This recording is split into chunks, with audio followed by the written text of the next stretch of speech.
Hello, it's Rick Miracle here with another book review, number 55.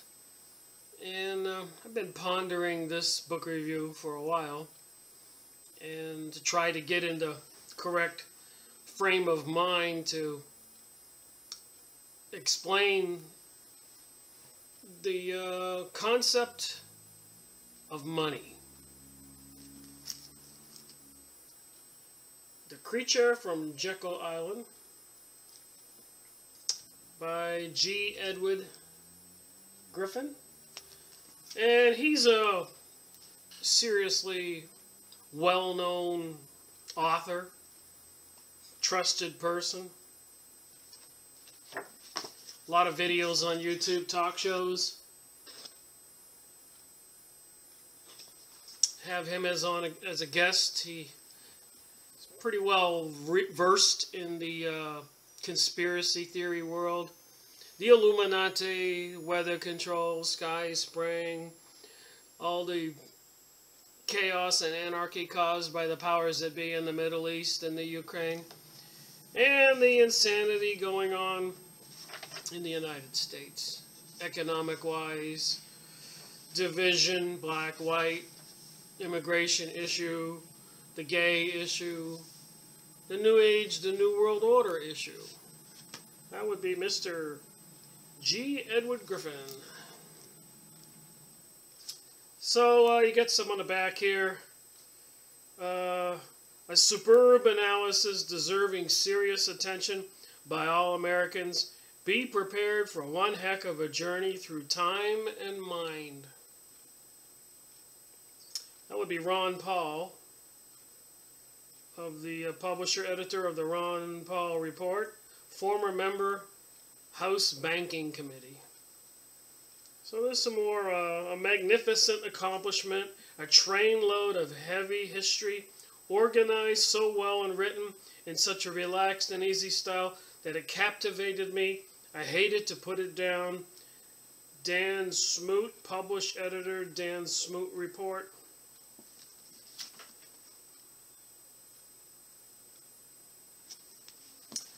So I'm going to just scoot through this book and maybe ad-lib a little bit here, because we the people know a lot of this material. But I think it just needs to be reinforced of the concerning dangers that loom in our world. December 6th, today, Saturday, 2014. We've all been paying attention to the 2008 stock market crash and people losing their homes, and the insanity continues. So let's see what Mr. Griffin can tell us to maybe explain why. Anyways, I highlighted my material, so I'll just read some of this and try to put my 2 cents in there and make this go smoothly and maybe a little interesting and entertaining. The name of Nelson Aldrich, senator from Rhode Island, was well known even in New Jersey. So he's from Rhode Island, he was well known in New Jersey. By 1910, he was one of the most powerful men in Washington, D.C. A lot of people don't contemplate. It's so sad. The U.S. average citizen doesn't think, doesn't care. And I think this is going to be a catastrophe for all of us.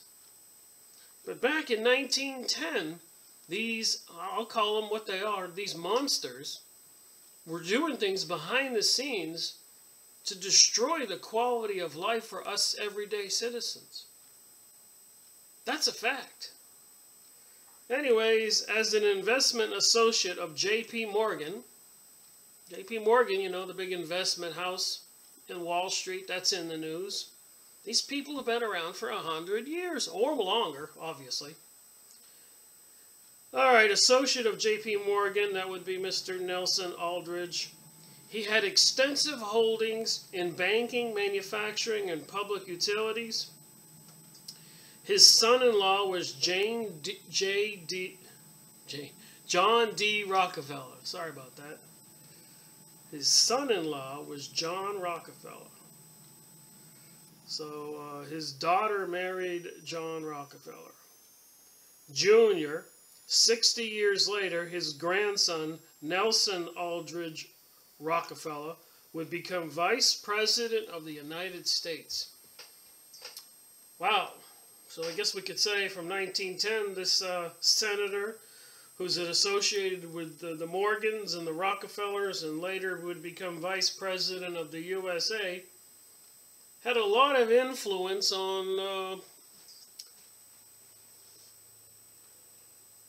the banking system, which was created a secret bank, the Federal Reserve, in 1913 on Jekyll Island.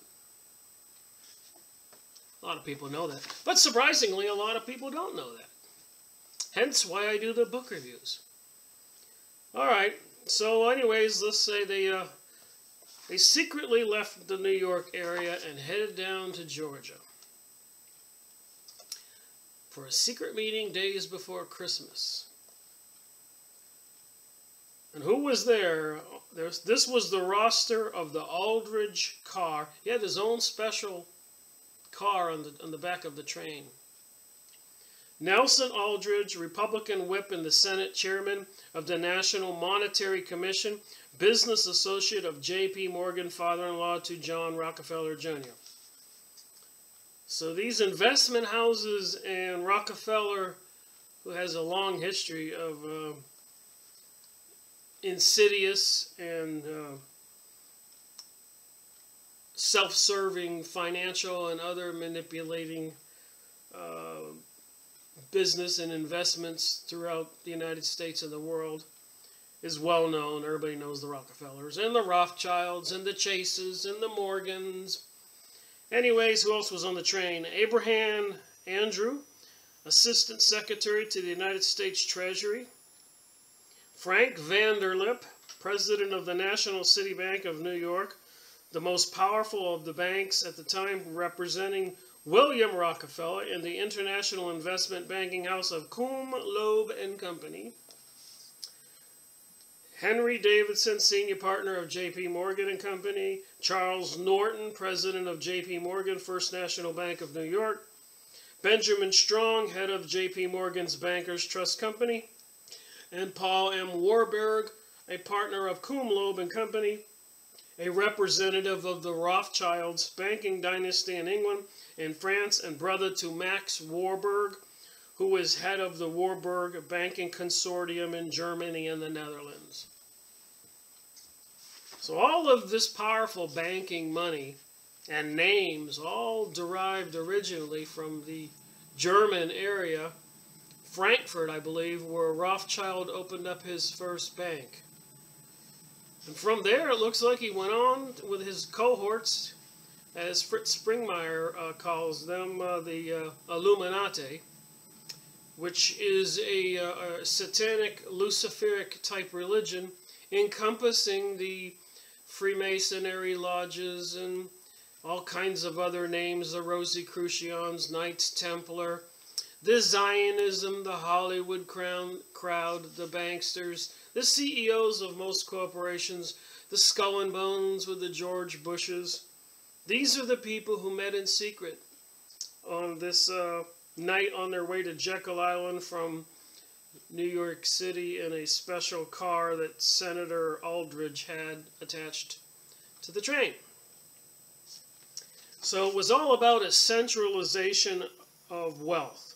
The centralization of control over financial resources was far advanced by 1910. So they already had control.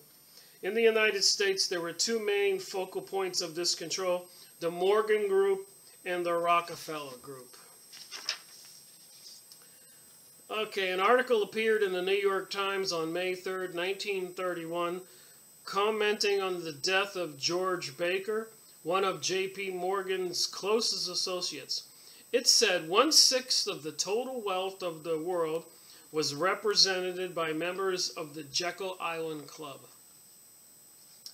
So here you got farmers out west in the Midwest USA, farmers probably working in California, vineyards and tomatoes, and herds of cows, milk cows or beef cows, factories. And you've got these people with so much money with the throttle on the financial resources to all these businesses. And they can push the throttle forward and feed more money into the economy. And whenever they feel like it, they can pull it back. And everybody starts to suffer, raising the interest rates, lowering the interest rates, putting more money in the distributed, the amount of money into the economy, and then pulling money out of the economy, causing a shortage, and hence higher interest rates and other problems. My point is, like I said, I'm going to try to make this short here, this video, is whenever they could put money into the economy, from me reading this book plus many others, they could make people fat, they could make families wealthy, they could make businesses thrive, they could make, like they said in 2001 and 2 or 3 or 4, around the 9/11 period, that there was articles in the newspaper that said never before had many people owned their own home, had the percentage been so high. So I'm saying they can control that.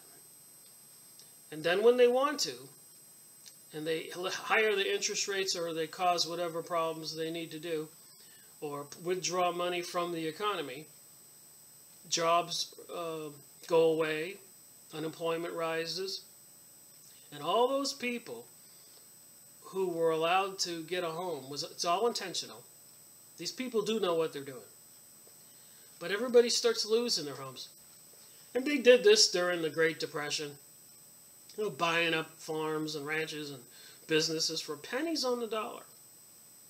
And what you find out from reading this book is that they do it over and over and over. Every 10 or so years, they call it a bubble popping, bursting, whatever. I'm having trouble speaking today. But we all heard of bubbles. Anyway, so that's what they do. They cause everything to get,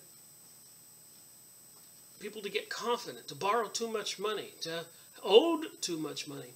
And then when they pull the money back, nobody can pay the bills, and these banksters come along and buy up the whole country for pennies on the dollar.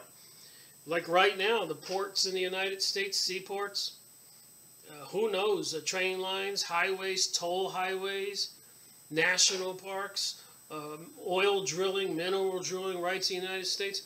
Apparently, the word out on the street is China's buying up that stuff by the billions. The U.S. people have been taken advantage of, and nobody seems to be wise up to this. I'm going to read this book. All right. The final report of the committee at large was devastating. It said,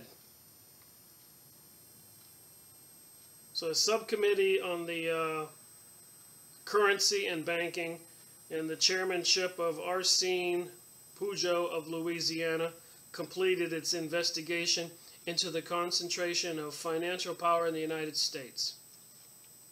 Your committee is satisfied from the proof submitted, this is page 6, even in the absence of data from the banks, that there is an established and well-defined identity and community of interest between a few lenders of finance, which has resulted in great and rapidly growing concentration of the control of money and credit in the hands of these few men. Now let's say it like it is. The Illuminati, they worship Lucifer, they're pagans. They're not Christians, they're not Orthodox, decent Jewish people.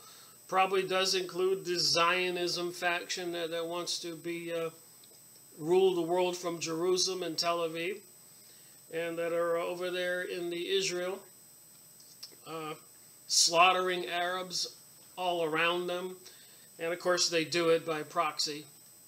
They have the United States and NATO and other people do their killing for them. And you never see them in the news. That's all by plan. And like I said, I'm taking a few extra liberties with this video of throwing my 2 cents in, because a lot of us know this stuff. And we just pretend it's going to go away. Well, unless people wake up, it's not going to go away. That's why I read these books. We talk about this remote viewing. We talk about psychic warfare, mind control, HARP systems, sky spraying, UFOs, aliens. They're talking about the poles shifting, volcanoes, Yellowstone Park exploding. All this stuff, the propaganda, the mind control in the news. They're controlling all of it. They own all the newspapers. If you believe what you read in the papers, you got to be foolish. They own it. They're controlling everything. Under our system of issuing and distributing corporate securities, the investment public does not buy directly from the corporation. The securities travel from the issuing houses through middlemen to the investor. It is only the great banks and bankers with access to the main springs of the concentrated resources made up of other people's money in the banks, trust companies, life insurance companies, and with control of the machinery for creating markets and distributing securities who have had the power to underwrite or guarantee the sale of large-scale security issues. The men who, through their control over the funds of the railroad and the industrial companies, are able to direct where such funds shall be kept, and thus to create those great reservoirs of the people's monies, are the ones who are in a position to tap those reservoirs for the ventures in which they are interested. Well, let's talk about the ventures they are interested. Well, during World War I, a lot of people know about the Balfour Agreement, where Mr. Rothschild made an agreement with Mr. Balfour of Britain, the UK, that if the Rothschilds used their money with the war, World War I, with the UK and Germany, use their money to support the UK, then the Britons would support handing over the land of the Palestinians to the Rothschilds to form the State of Israel. So a behind-the-scenes deal was made. And, the Rothschilds could have made that deal with Germany, which there's another, in one of my previous videos, there was some serious shenanigans and inside deals going on between Germany and the Rothschilds, and Germany and Russia. So all this stuff that's going on, all these world wars, all this murder, chaos, and economic destruction and suffering by we the people is caused by these people for nefarious purposes. But in the case there, we're talking about they're able to tap all that money that the U.S. people have in investments and farms and ranches and factories and their own homes, anything you own. They can, it's like the gold signs on every street corner for the past 10 years. We buy gold, everywhere you go. What's with that? Well, they had to create this economic destruction to get people so desperate that the We Buy Gold stores would thrive. People were cashing in their gold rings and stuff. So somebody wanted the gold, and the only way they were going to get the gold is if they caused the economic destruction. That's my point of ad-libbing to this particular book here, is they caused it. They are causing it, and they're not finished. They didn't come this far to back off. To tap those reservoirs for ventures in which they are interested. Well, they're interested in building Israel to be the dominant, the leadership for the New World Order. And I think Tex Mars sent me a letter once. He writes a lot of books. Texemars. And in one of his pamphlets he sent me, he said, all the CEOs of the major companies are Jewish people. So I said to myself, as you could expect, baloney. But, so I went on the internet and I started looking up company after company after company. And then on Wikipedia, looking up the CEO. And I have a whole book full of that, that I printed it all out, punched the holes in it, and stuck it in a binder. They, in fact, they were all Jewish people. And apparently there's scruples and morals of these Zionist Jewish people, not to be confused with decent, good Jewish people who believe in God and morality and things like that. They were all Jewish, and they don't, how the bad people think, like the mafia. When they run companies, they don't care who they step on, who they destroy, as long as they're making money. That's why you didn't see any Christian CEOs, any Buddhist CEOs, Hindu CEOs. And this series is Freemasonry and Satanism. And if you were atheists in the Freemasonries, you weren't allowed to join. So even the Luciferian satanic people who didn't want to deal with the atheists, who didn't believe in anything strange. Okay, and prevent their being tapped for purposes which they did not approve. So these banksters, these people who have all the control of stocks and securities and banks and money, if there's something they did not want, like healthy farms, they've never supported healthy farms. They ran them into the dirt all the time, and now the big corporations like Cargill or Monsanto or big corporations, DuPont and all that, Kellogg's own these gigantic farms, machine run, and God knows what they put in the food, and with the Monsanto Frankenstein seeds, genetically modified that your body doesn't recognize, food, to take your money, and people could be dying of tumors and cancers, and these people don't care. That's what they call it, Jekyll Island, Jekyll and Hyde. The latter is quite as important a factor as the former. So they had all control of the money, they could do the things they wanted, and they could stop people from doing the things that they wanted to do. The good people. It's hard for people to grasp. But during the Russian Revolution, after World War I, World War I was 1914 to 1916. And then in 17, the Bolsheviks, backed up by the Rothschilds again, and the Rockefellers and the banksters and the Illuminati, they killed the Tsar and his family in Russia and proceeded to kill 66 million Christians and other good folks. Over the next 10 years. Starved them to death. 1917 to 1927. Look it up. What was even more horrendous about it, though, the people who sat on the courts were the Jewish folks, the bad ones. And they weren't all bad. And the ones who were merciful, compassionate, Jewish folks sitting on the bench, slaughtering those 66 million Christian Russians and other good Russians.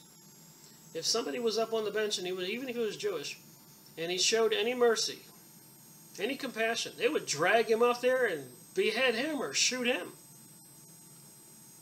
There is a clear line between good and evil. And that's the hardest thing for people to get their head around. Evil does exist. And when good men do nothing, evil thrives. That's why we do these book reviews. We have to wake up ourselves. I took 10 years reading all these books.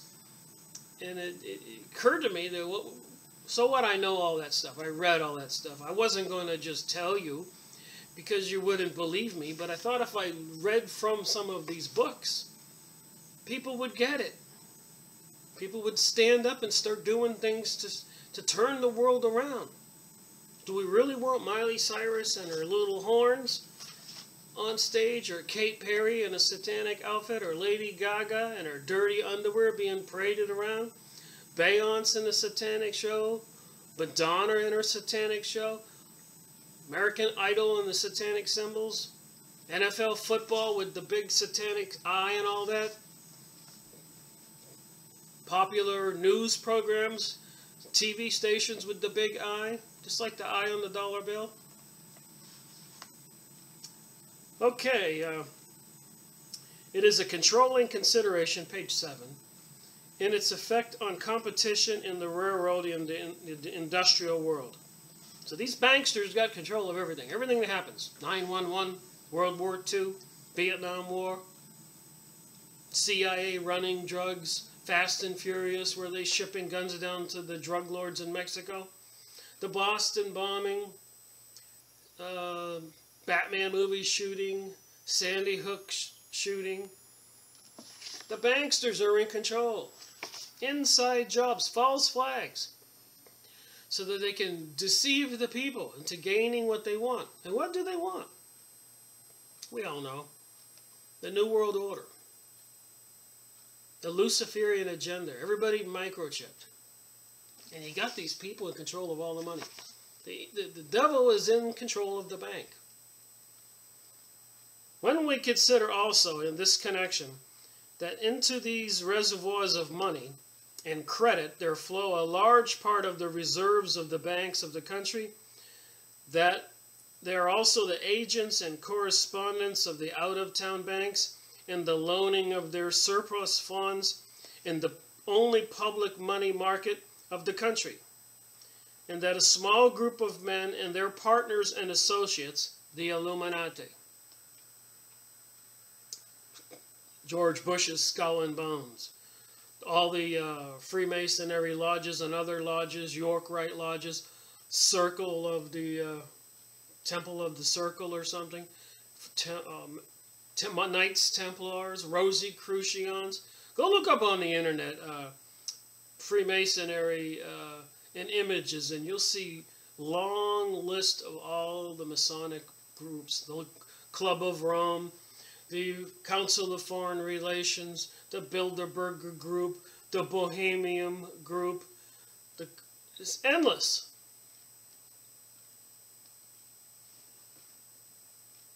So anyways, here they're loaning of their surplus funds in the only public money market of the country, and that a small group of men and their partners and associates have now further strengthened their hold upon the resources of these institutions by acquiring large stock holdings therein by representation on their boards and through valuable patronage. We begin to realize that something of the extent to which this practical and effective domination and control of over our greatest financial, railroad, and industrial corporations has developed largely within the past 5 years, and that is fraught with peril for the welfare of the country.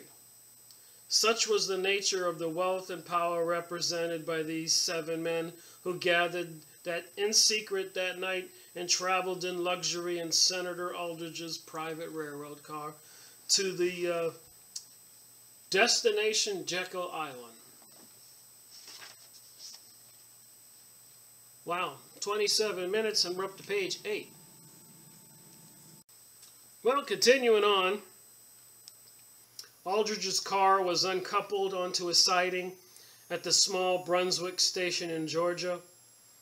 One of the guests, Mr. Davison's, who was one of the owners of Jekyll Island.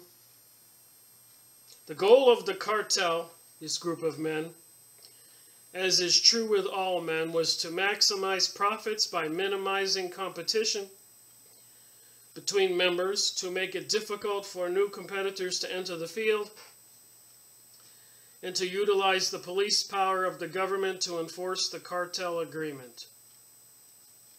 Therein lies the real catastrophe. To utilize the police power of the government to enforce the cartel agreement. So these people met in secret. I think Woodrow Wilson was the president at the time. And they conspired to create the Federal Reserve, which is not federal. It's owned by a group of these Illuminati, Rothschilds, Rockefeller, people you heard me just name their names here and more, own the Federal Reserve.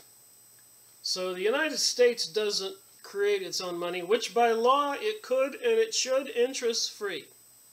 But anyways, because apparently so many people just don't want to be responsible and think and do the right thing, they turn it over to the corrupt, Luciferic, satanic Illuminati folks to control. And they have the police powers of the government to enforce or resolve any situations.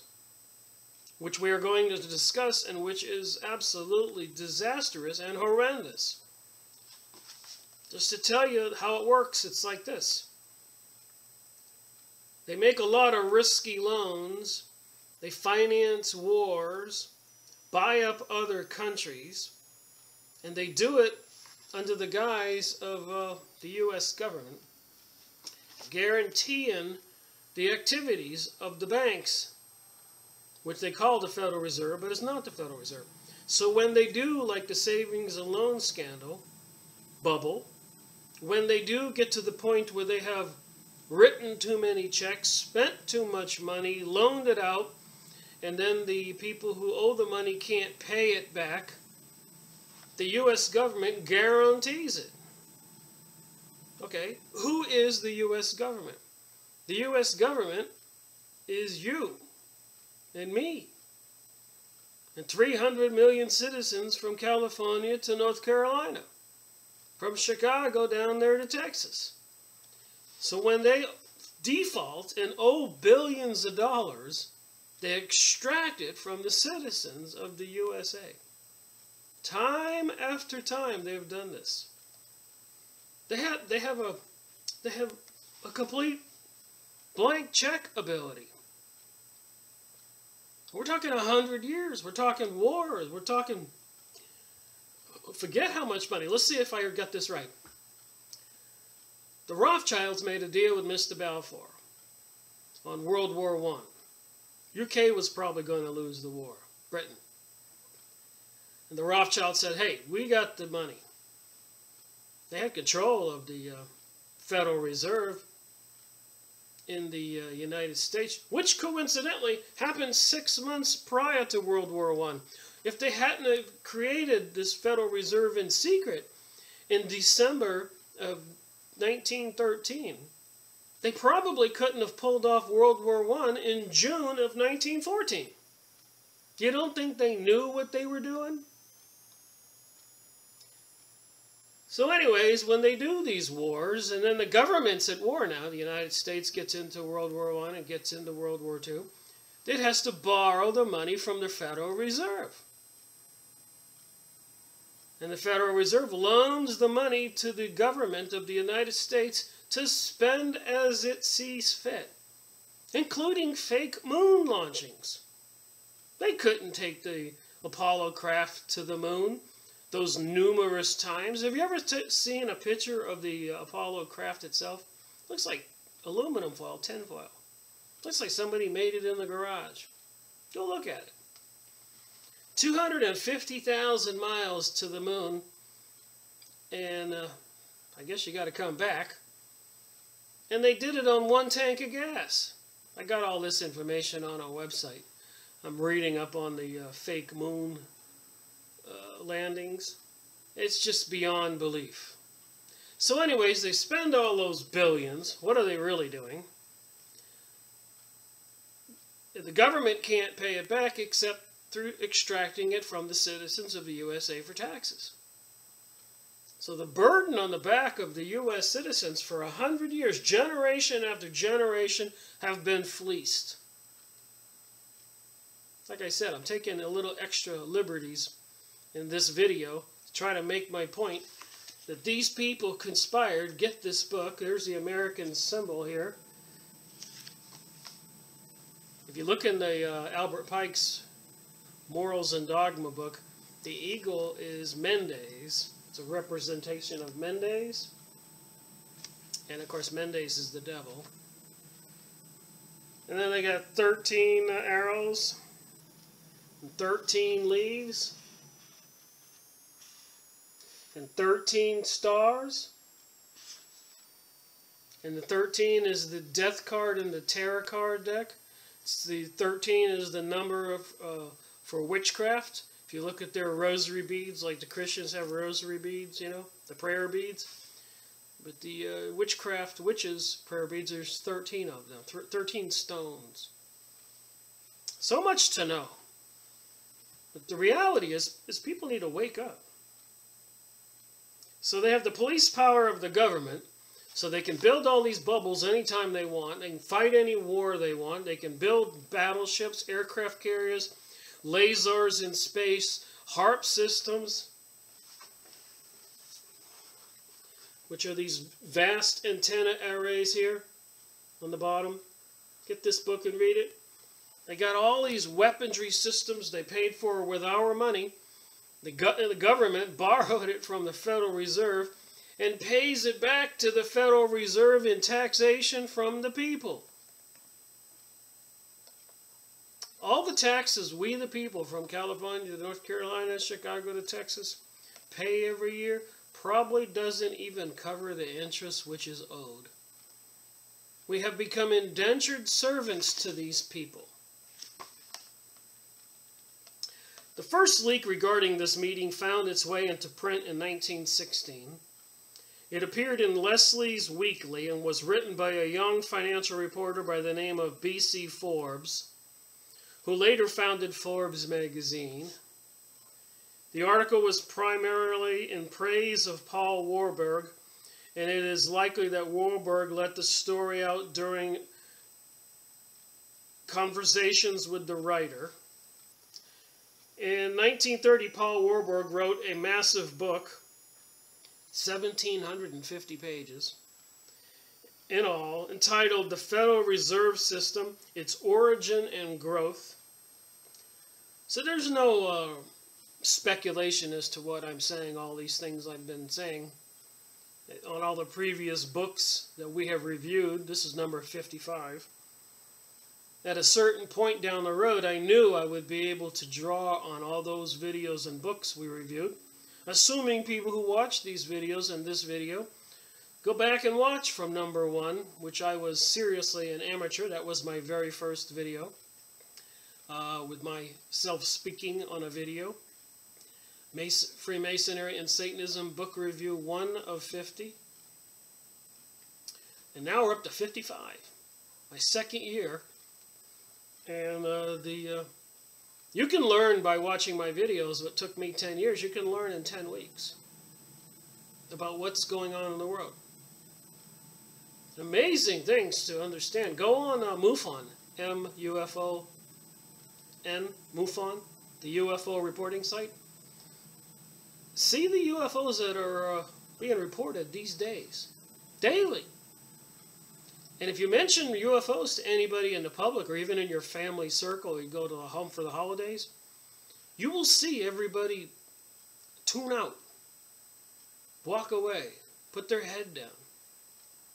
There's some kind of insidious mind control going on that people don't want to face up to the facts. I'm watching a video today, it's like 10 hours long.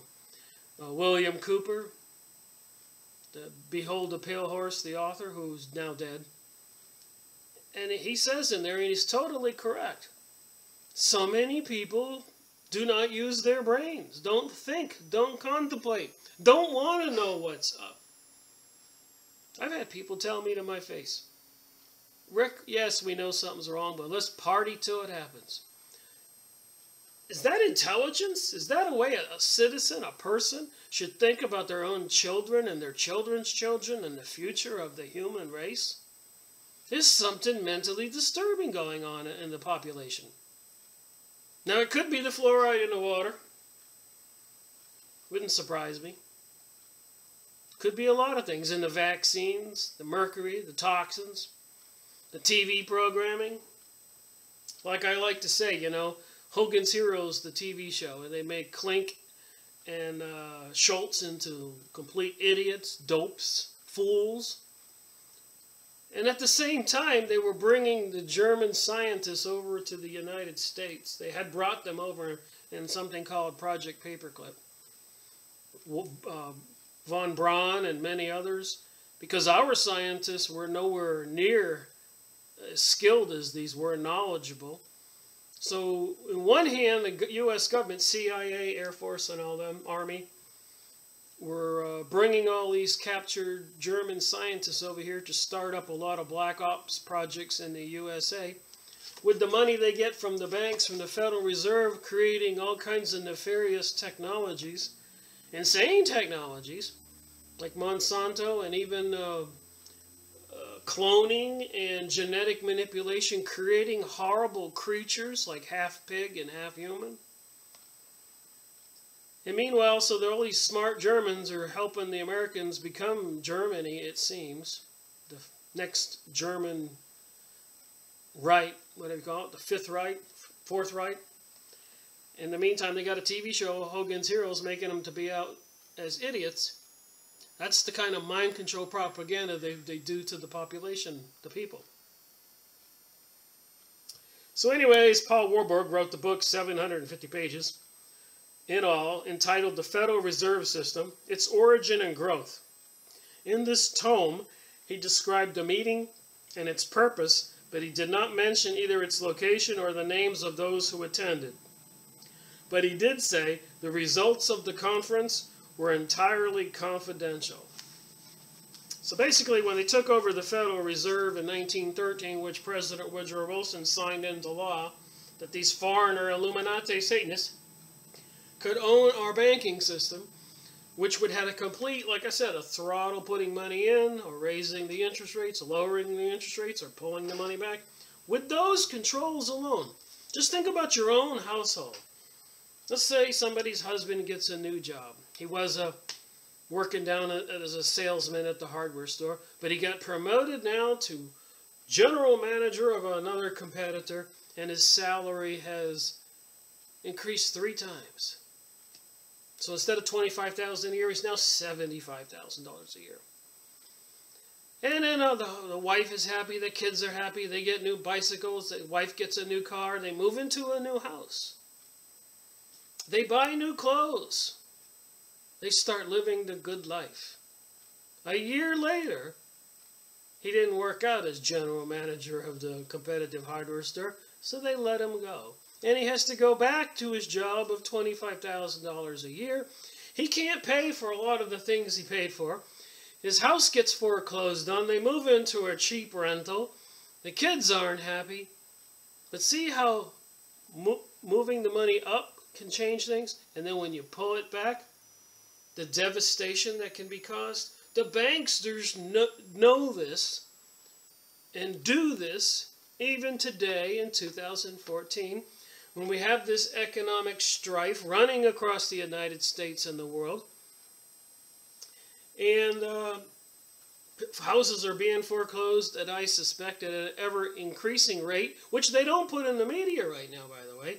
But I did talk to a guy the other day from Florida who said that he was working for a big investment trust, and they were buying up foreclosures. So back in 2001 and 2002, when the newspapers were saying there was an unprecedented percentage of people who were homeowners, now there's going to be an unprecedented amount of people who are renters.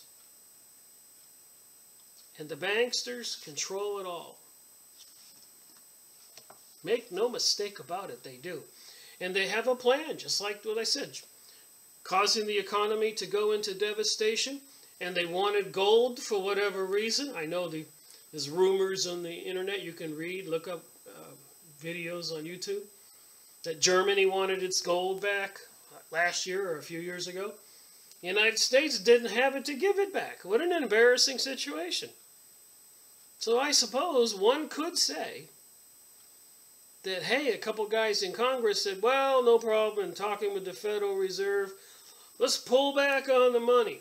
Let's cause the citizens to be destitute, distressed, stressed out, poverty-stricken, desperate. They'll be lining up at the Buy Here gold stores, or on every street corner with the big sandwich signs out front, or the guy waving a flag or a sign, "We buy gold, we buy gold." You do not think that was all intentional and planned? Read this book. You'll see that it was. And many other books. An interesting insight to Paul Warburg's attendance at the Jekyll Island meeting came 34 years later in a book written by his son James. James had been appointed by FDR, Franklin Delano Roosevelt, as Director of Budget, and during World War II as head of the Office of War Information. So 34 years later, these people are still in bed together in families and in the White House. Woodrow Wilson, now to FDR, and Mr. Warburg back then in 1913. And 34 years later, his son James is appointed by FDR. These people control our reality. People think that they're Democrats and they're Republicans and they can do something. All you are given, whatever candidate wins, it's part of these groups. Most of the presidents, most of the big politicians, members of the Foreign Relations, Council of Foreign Relations, the Heritage Foundation, all these groups. Anyways, Frank Vanderlip is an article appeared written by Frank Vanderlip in 1935. In it he said, page 11, I do not feel it is any exaggeration to speak of our secret expedition to Jekyll Island on the occasion of the actual conception of what eventually became the Federal Reserve System. So they admit it. If people don't know it, but they are self-serving, this Federal Reserve banksters. And obviously we know that one of the things they do not serve is making sure that the American people are financially secure. Just the opposite. Think about this for a second. Everybody heard or hears about baby boomers.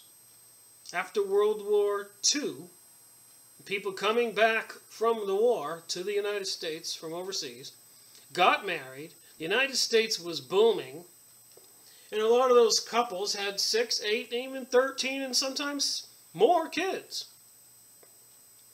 So you went from a husband and wife to a family, let's say 6 kids. 2 turns into 8. 8 people in the family, 6 kids. So a couple had 6 children. This was in 1946, 47, 48. This continued for 20 years. So 47 to 57 to 67. Now what happened in 1967? The hippie age. When free love, which was all planned again to stop the economic strength of America and to stop people from having 5 and 4 and 6 and 8 and 10 kids. They became worried about the population bomb, as the books we've seen in my videos. Let me get them.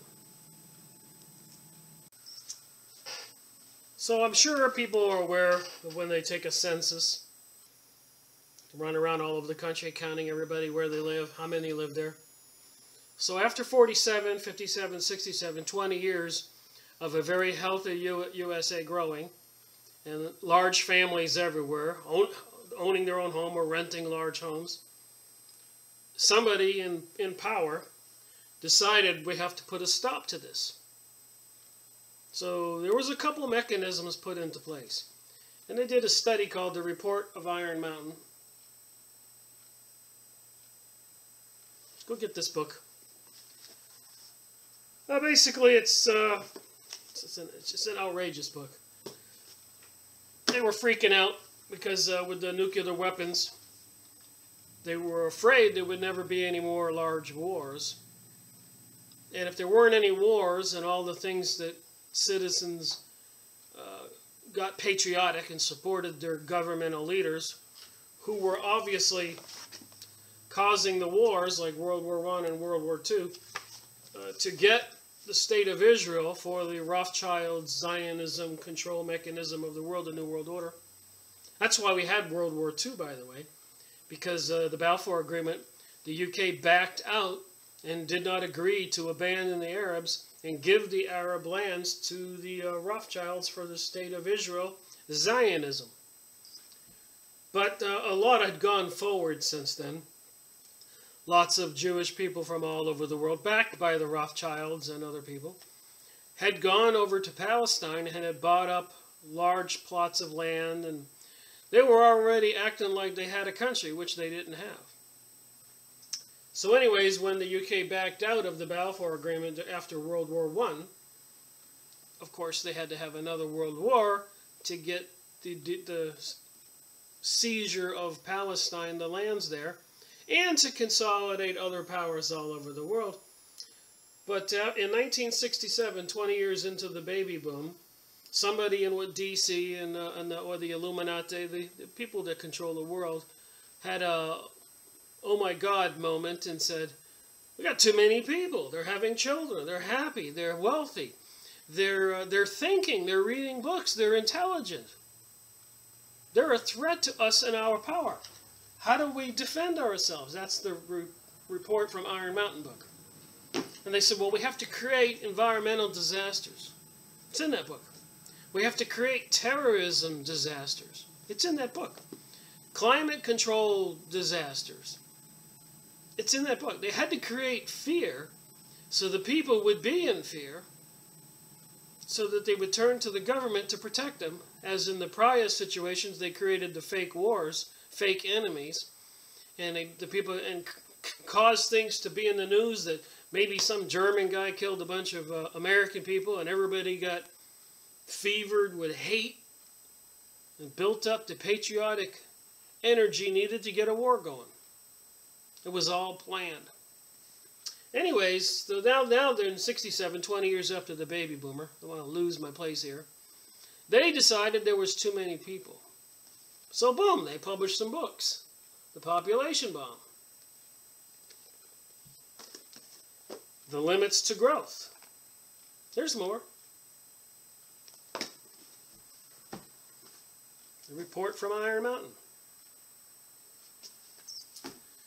So then they brought drugs into the United States. Some say the Vietnam War was about getting a lot of our young people over to Vietnam and getting them hooked on the heroin and other drugs and bringing them back to the United States and sharing such said drugs with their friends, and started the hippie movement and all that, which, by the way, they were doing the same thing over in the UK. They called it the festivals or something like that. They were doing the same thing in the UK. They needed to change a generation of young people into raving maniacs on drugs and free sex and free love. And of course, TV with Hogan's Heroes and Lost in Space and I Dream of Jeannie. And it just basically turned the citizens into a fantasy land. TV was a mind control mechanism. And they were using it with full steam.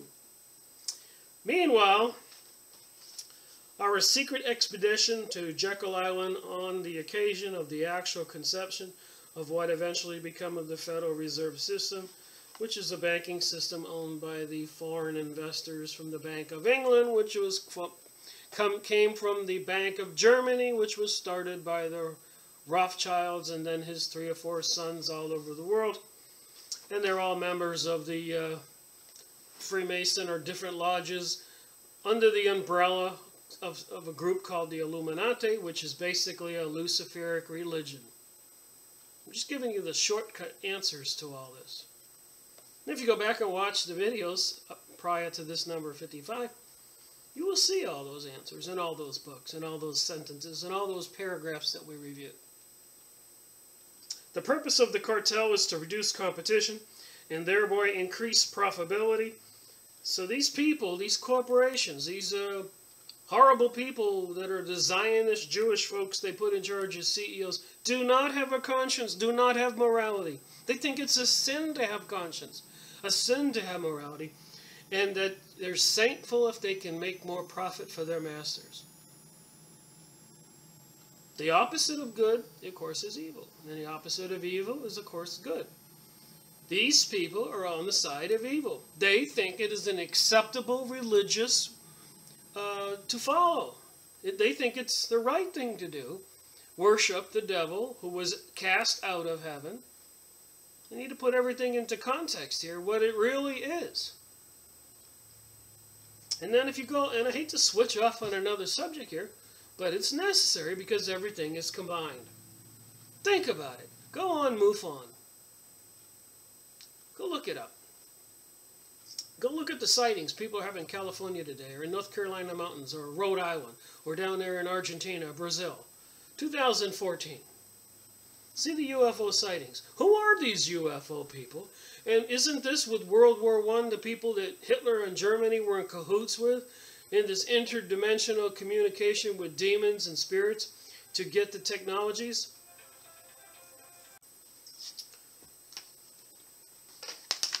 I don't want to get off on tangents here, but there's just things that, as a researcher, that I come across that is so important that when you take into context, you know, who was the president at the time?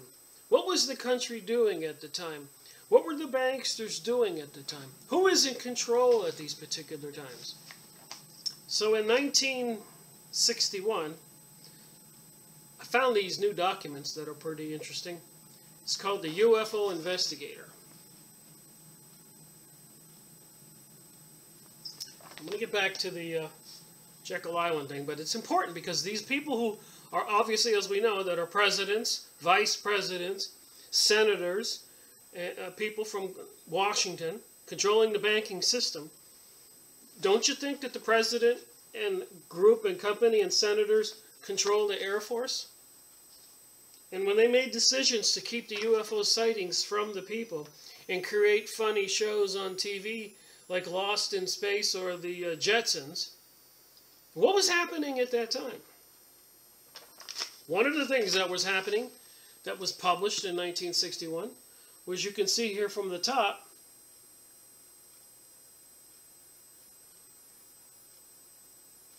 Congress was having hearings. In a recent statement, Vice President Johnson, so Johnson was Kennedy's VP, declared the Western Allies must be prepared for every possible eventuality, deliberate or accidental.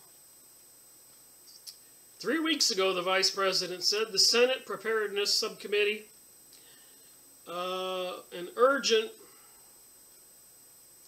NICAP, that would be the National Investigative Committee on Aerial Phenomena, report on the increasing hazard, the danger of mistaking UFOs for Soviet bombers or missiles. This was during the Cold War. There were so many UFO sightings back then, in 1961, that they were concerned that if a fleet of these UFOs came over from the North Pole, people would think that they were Russian nuclear bombs, and the United States would push their buttons and send nuclear bombs back, when in reality it was UFOs. There is an equal danger that Russia might fatally mistake UFOs for a U.S. attack. If our government spotlighted this risk, it might cause the Kremlin to take similar steps to end confusion over UFOs.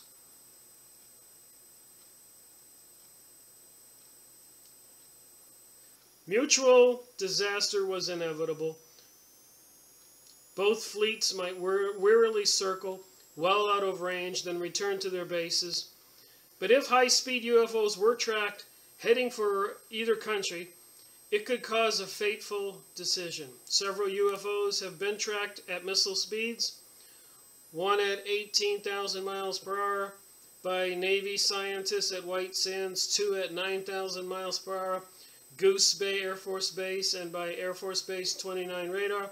If either side mistook UFOs for H-bomb missiles armed by their cities and bases, war would be almost inevitable.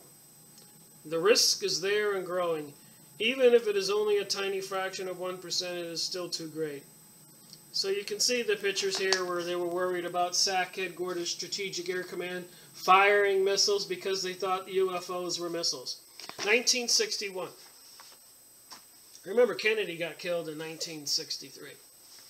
So you have all these senators and representatives and presidents and VPs and Air Force personnel, generals, all controlled by the banksters. So the banksters knew everything, the controllers. They allocate where money goes and what programs gets it. So they have UFOs off the chart. And what I find interesting at this time, after 20 years of the baby boomers and all those kids, and they start taking the Vietnam issue and the drugs in America and the hippie issue, which they created and marketed, make no mistake, the banksters paid for it.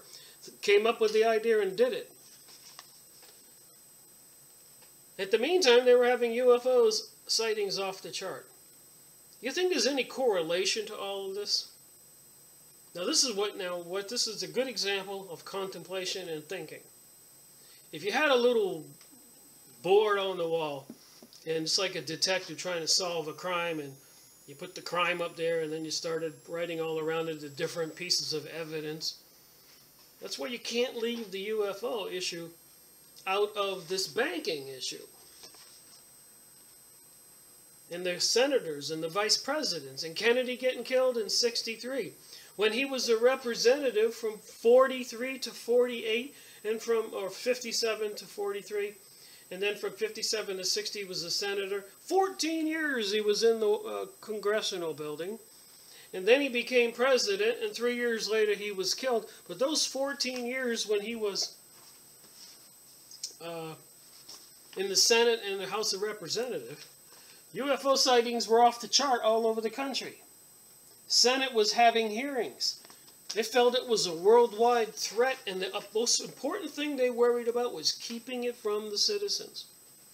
And what better way to get the citizens not to be paying attention, to get them hooked up on drugs and dope and being broke and poor, stressed out. Do you see the control mechanisms? That's what I'm trying to say. And then they write books and say there's too many people. And they write another book here, Report from Iron Mountain. And they also got other books out there now warning people, like Jerry Smith, about all these HAARP transmitters that are heating the ionosphere, and then they're sky spraying to control the weather, called weather warfare. Who pays for all this? I had to think for a couple of weeks before I did this book. How to bring the real purpose of why you should read this book and understand the behind-the-scenes money.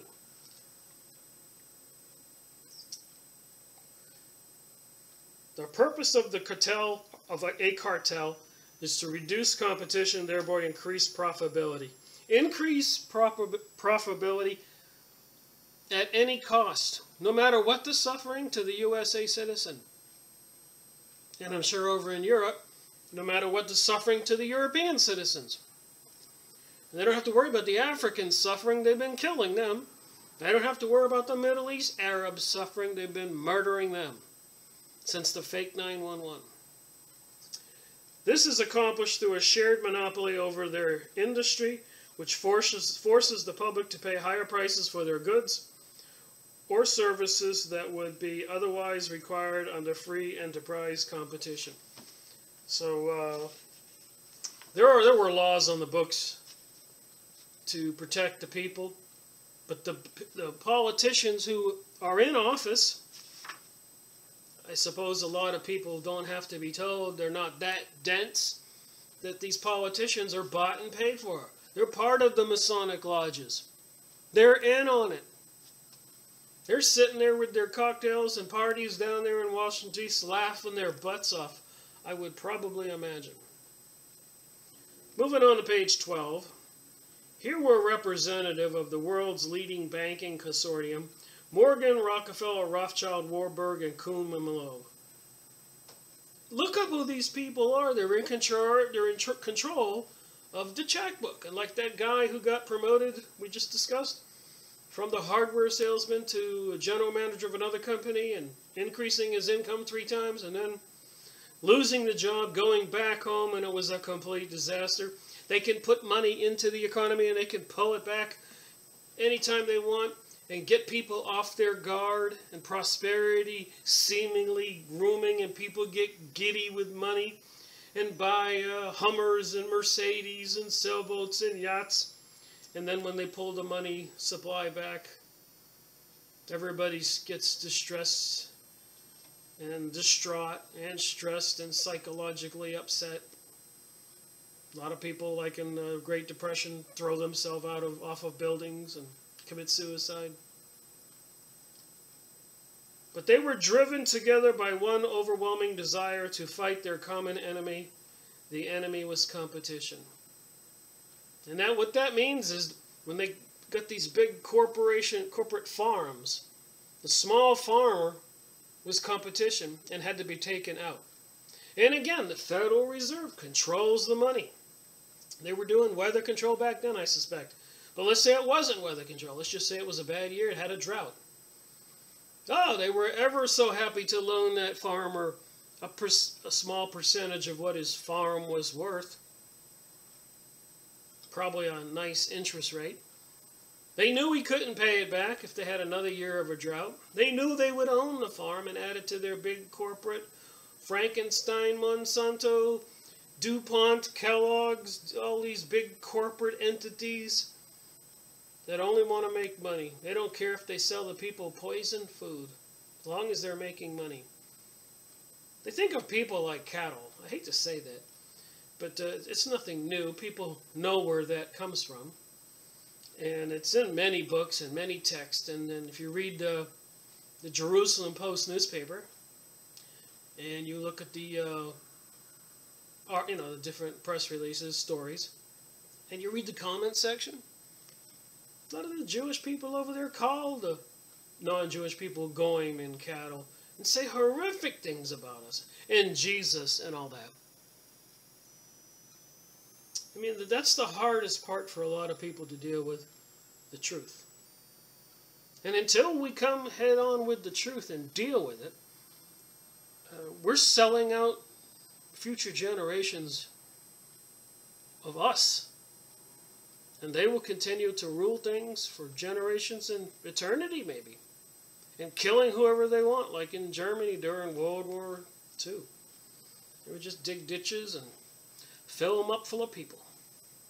In the United States, we don't have to worry. They have FEMA camps and millions of coffins stacked up all over the country. Look it up.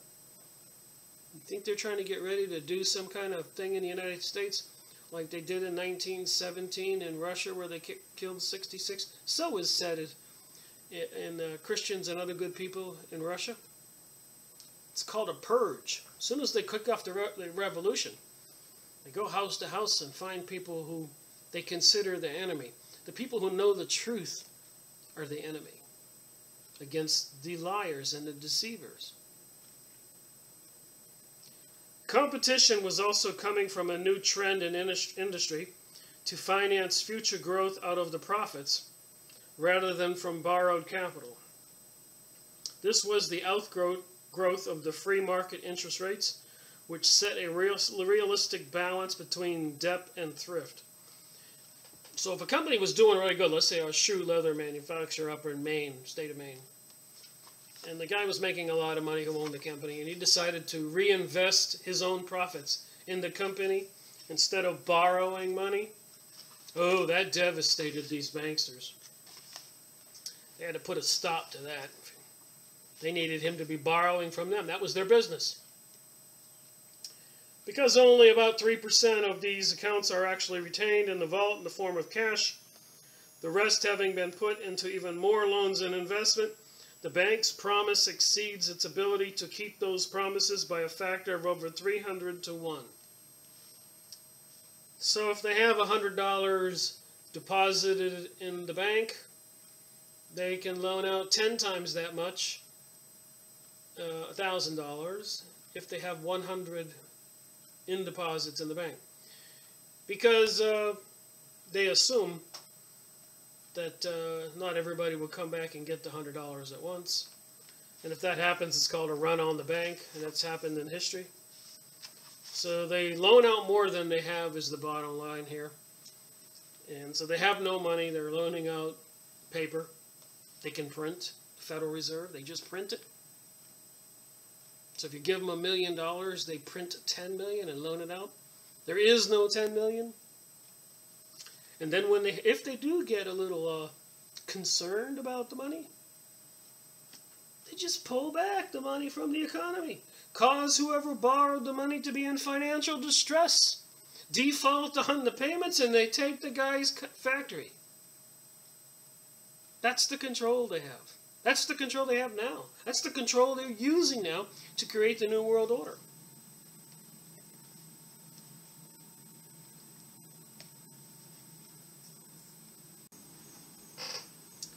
Story gets a lot worse. I read this book a couple years ago. Confessions of an Economic Hitman by John Perkins. Here is John Perkins. Here's his resume. You should get this book. Economic hitmen are highly paid professionals who cheat countries around the globe out of their trillions of dollars. Their tools include fraudulent financial reports, rigged elections, payoffs, extortion, sex, and murder. They play a game as old as empire, but one that has taken on terrifying dimensions during this game of globalization. I was just reading the top part here.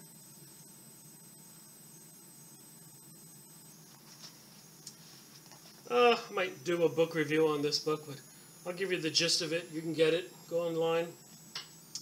John Perkins should know he was an economic hitman for an international consulting firm that worked to convince poor countries to accept enormous development loans. Remember, the Federal Reserve is owned by the same people who own the International Monetary Fund, the IMF, and the World Bank. They've just taken their model from Germany to UK, to the London Bank, and then to the United States with the Federal Reserve, and then they've went bigger and bigger to the IMF, to the World Bank. Same thing. They use money to take over whole countries. And if a president gets in their way, they usually get assassinated, no matter what country they come from. You got people like Saddam Hussein and Gaddafi from Libya, Gaddafi, and now Syria, Assad, and the president who was just booted out of the Ukraine. And 2 weeks after they convinced the citizens to rile up and go up against the country, promising the poor that they would have a better off situation if they got rid of their president. And then they put in a NATO alliance, that would be the European groups, including the USA. They put their puppet president in charge of the Ukraine. Look all this up. And a couple weeks later, they go to the Ukraine vaults, 35 tons of gold, and took it out of the country at night, headed off towards the United States Federal Reserve. But the Ukrainians never saw that coming. They lost their president, they got a puppet master, things are worse, and their gold was stolen, and now they're poor. Just like they did to all the Middle East countries. Look at all the wealth that Iraq had, all the stuff in the museums. The scavengers from Israel and all the other people, the archaeologists into this UFO, New Age, Egyptian hieroglyphics, New Age stuff, biblical. I bet ransacked those museums and had all those artifacts. And what nefarious purpose? What are they trying to find? I think it is written that in the end times, some very horrific or superior weaponry technologies will be discovered that was created by the ancients. And who do you think controls all that? The banksters. Anyways, back to John Perkins here. To accept enormous development loans and to make sure that such projects were contracted by U.S. companies. So I suspect the companies that they had to build the power plants with were owned by the same people that the banks, Federal Reserve, Illuminati banksters, own those companies. What a scam. And I like to say this, and it's actually a very horrible thing. I've been down to Costa Rica and Mexico a bit. But you know, in Peru and Bolivia, reading some other books, including this one, these natives were living in complete health and harmony with nature. And then they went down there and they wanted to dam up the river, or mine for gold, or lead, or build a power plant. And if the natives were in the way, they machine gunned them to death many times. But anyways, they changed their whole world. They tore down their huts. They tore down their native way of living. They built them shanties and stuff like that, houses out of concrete with no windows and sewer in the streets. And they destroyed their environment and called it progress and got the president to cooperate by giving him millions of dollar bribes or promises that were never going to be kept. And if the president didn't cooperate, they would usually likely be assassinated or, politically taken out, propagandists set up with drugs or sex or something. And evil is evil, I keep saying. Once these countries were saddled with huge debts, the American government would request their pound of flesh in favors, including access to natural resources, military cooperation, and political support. Get John Perkins' book. I read this book cover to cover, and I think I lost it and I had to go order a new book. Confessions of an Economic Hitman is a story of one man's experience inside the intrigue, greed, corruption, and little-known government and corporate activities that the U.S. have been involved with since World War II. The message is clear. Unless these clandestine activities are stopped, they will have dire consequences to our future. Do you think? Perkins has ripped open the belly of the financial buccaneers. Here they are, real-life details of the international corporate skullduggery spun into a tale riveting the darkest espionage thriller. Greg Palast, author of The Best Democracy Money Can Buy, a true, powerful, revealing, and bone-chilling story.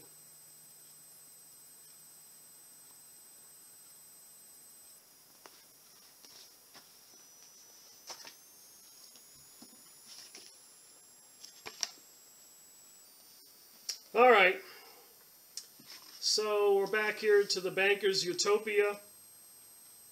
The financial panics of 1873, 84, 93, and 1907 were a large part of the outgrowth of reserve pyramiding and excessive deposit creation by reserve city banks.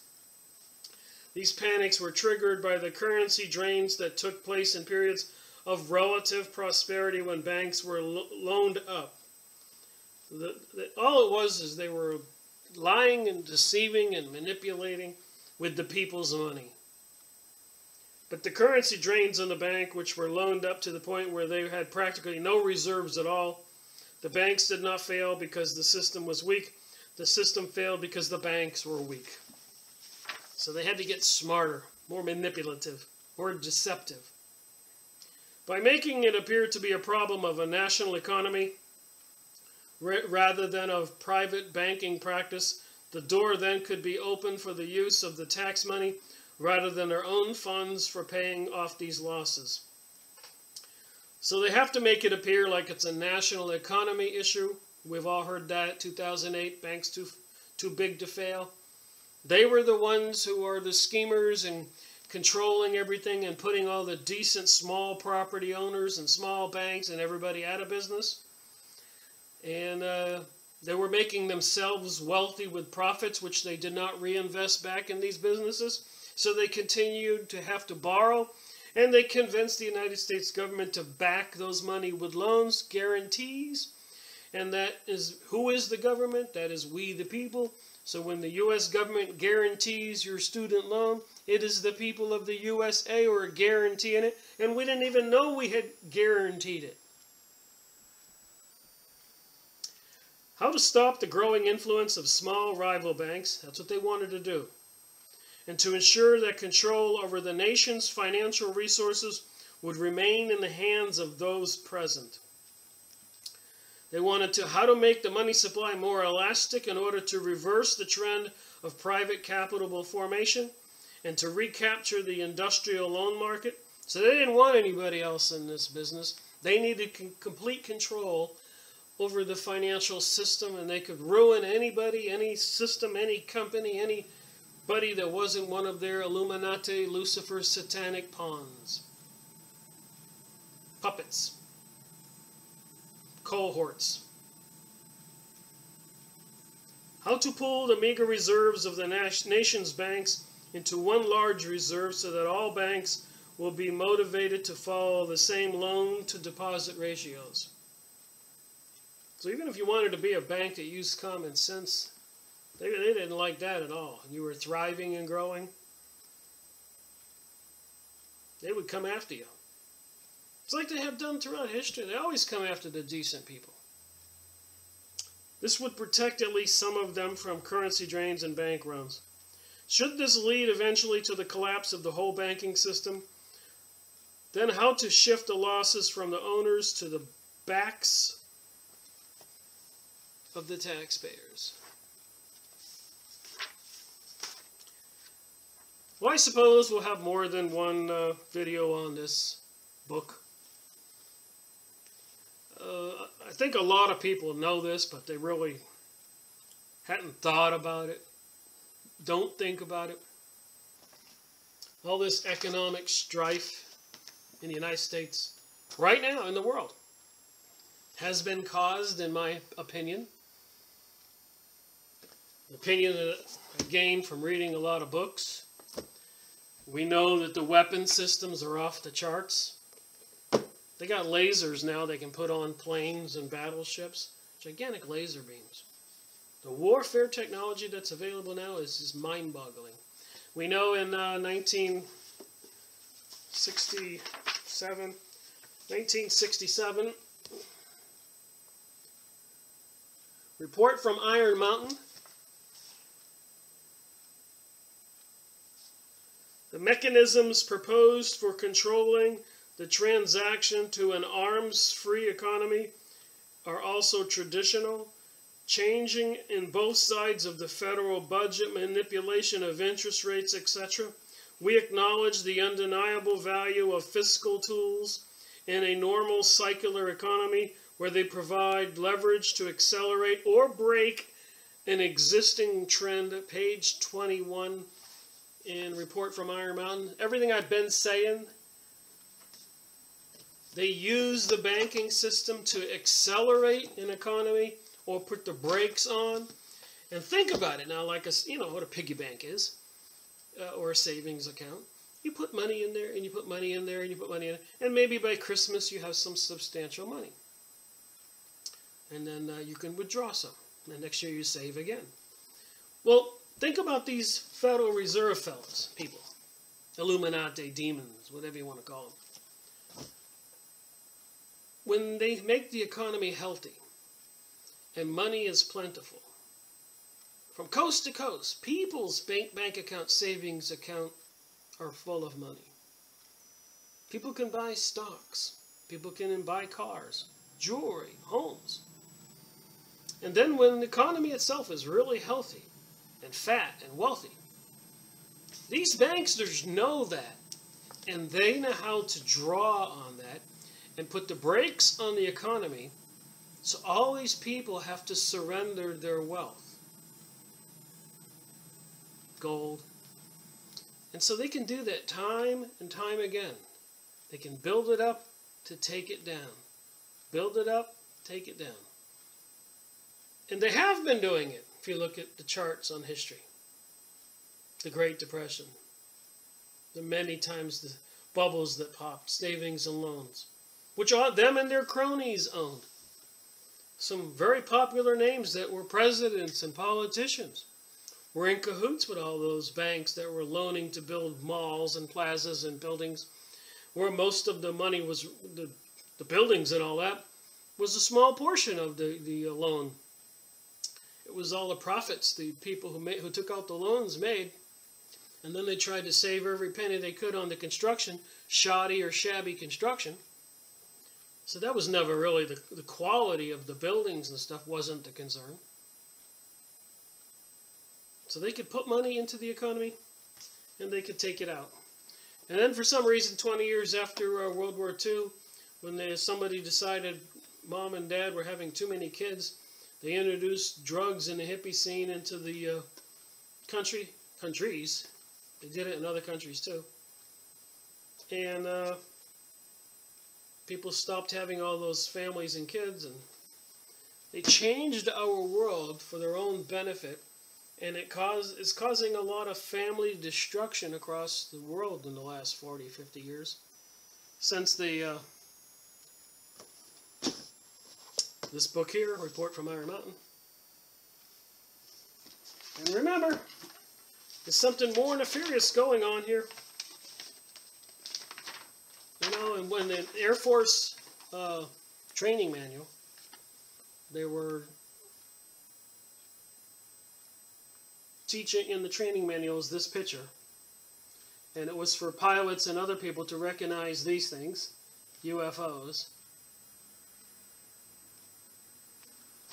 So it's in an intelligent manual shows flying disc. The official flying disc, this is 1961. So while they did the Report of Iron Mountain in 1967, 67, in 1961, they had this. And I've collected more of these. This is 1962, UFO evidence.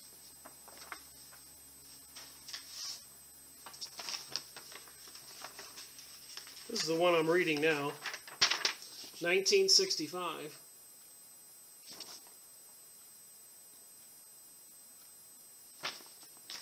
So UFOs are off the chart. Remember back during World War II, Hitler was into communication with spiritual beings. In my previous videos, in his diary, apparently they abducted a Munich gypsy in the city of Munich, Germany, and sacrificed him on an altar. And they wanted to bring forth a demon from the other side, and they had another girl laying on an altar right next to this guy. And they hoped that the spiritual being would impregnate the young girl to bring forth the new race. And if you know anything about UFO books and abductions, a lot of people claim to have been abducted and impregnated and later abducted again and shown their, I guess, interdimensional mixed human baby, children. Who's financing all that stuff? Who knows and planning all that stuff? And who's the satanic Luciferian cult, the Illuminati? The banksters. Who's got the 13 here, and the 13 here, and the 13 here, and all the numbers here? 13 here, 13 here. Which is, like I said,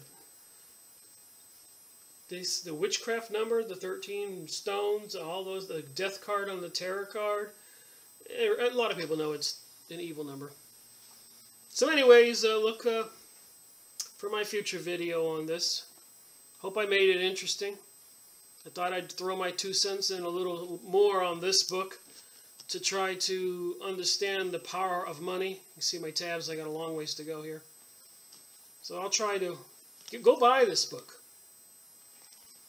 Mr. Griffin is very well known. Many YouTube videos and other documentaries, even on the why in the world are they spraying and what in the world are they spraying. Famous videos about sky spraying. Mr. Griffin has been on many videos. He's well versed in all kinds of these. You call them conspiracy theories, but as we're learning these days, what was called conspiracy theories now seems to be fact.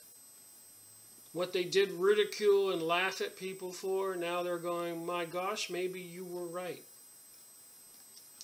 But that's not going to save us at all unless people wake up. We can't change a thing unless people come to grips with the truth. So with that said, thank you for watching my video. And give me a thumbs up if you liked it. If you got any additional comments. Here's something interesting. I just flipped this book open. But the United Nations, the meditation room is full of occult and satanic symbols. And here is Mr. John Rockefeller giving the United Nations $8,500,000. See the check right here? And it says it right here. So the people who control the bank giving the satanic United Nations $8,500,000. I wonder why. And they get it from the Federal Reserve, which is the taxpayers' money. So we, the taxpayers, are actually paying to have this Luciferic satanic culture thrust upon us. And with that said, thank you for watching my videos. As you can see, I can ramble on. May God help us all, because I feel we're going to need it. We have a lot of people in powerful places working against we the people. And that needs to stop. There's got to be a lot of good people in the Army, Air Force, Navy. Even in the CIA and FBI, I can't believe they're all evil. Has to be some politicians that are decent. School teachers, police officers, they all can't be turned against the people. So the good people need to stand up and speak up. That's what I have to say. And I'm sticking to it.